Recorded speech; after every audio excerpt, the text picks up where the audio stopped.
Sunan, gikan sa love letter sa Ginoo kung unsay problema sa third party.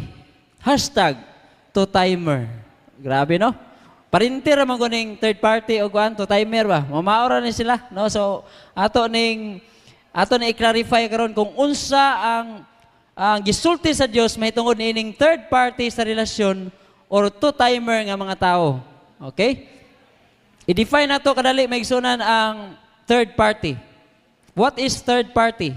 According to dictionary, third party is a party who is a stranger or to a transaction or relationship or proceeding between two other persons. So, ang third party na maigsunan, mo ni siya ang kanang wala kaila ba ang usa or ang isa ra ang nakabalo niya nisulod ra siya iyahara tapos wala pag lisensya mo din ni